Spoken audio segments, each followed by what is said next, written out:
by entering into thinking about what interdisciplinary work is, they're kind of going to respect other disciplinary ways of doing it, and that's a big value.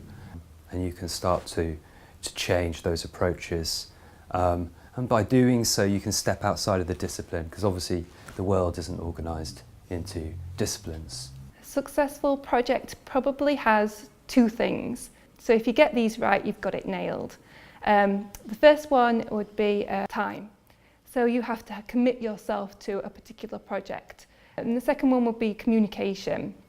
So especially in an interdisciplinary project, you're going to have people that are coming at the question or the project goals from lots of different perspectives. Every department has its own culture, its own language, its own set of expectations about what it thinks good work or research actually is. So you need to have this commitment that you will work through them.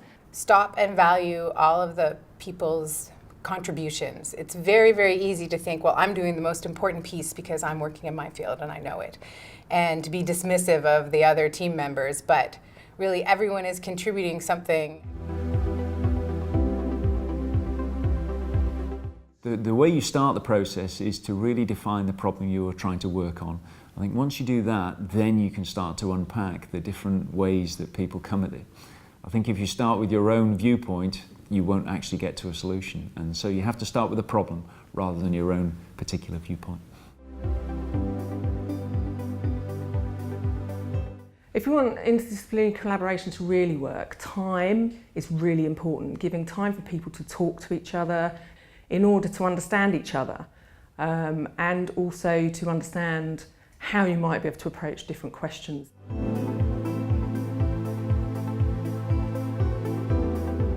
I think if you put a lot of thought up front into how you're going to do it, who's going to do what, when's it going to be done, that will be repaid. Also, if you have the chance, if you have enough scope to it, try not to come to the question with a closed mind. What makes a successful project is a stubbornness to keep going when you could finish. If there is any management, and I don't think there has to be project management, I think a group can do it.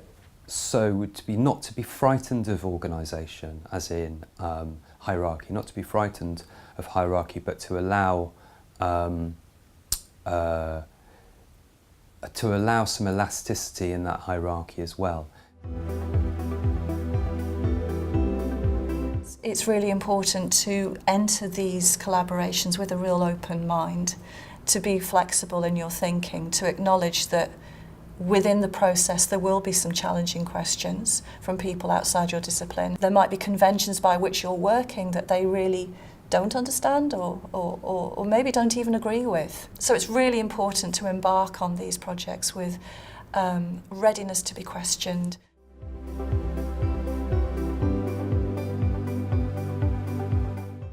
But there is so much going on in the University of Sheffield, which is, touching on some really big key issues. My first kind of plea would be to, try and, get involved in those kind of those moments of novel thinking that's often going on at the cutting edge of disciplines. I think the second one I would encourage people is to think outside of the university. So think about one's communities that you occupy and are involved in, and communities you might want to occupy. And they're often, occupied by other disciplines. So the second plea is to think about your life outside of the university, and to think in those kind of social and cultural and political settings, and think about the big questions that are being asked there, and how you could take those big questions and bring them back into the university in your own studies and your own research.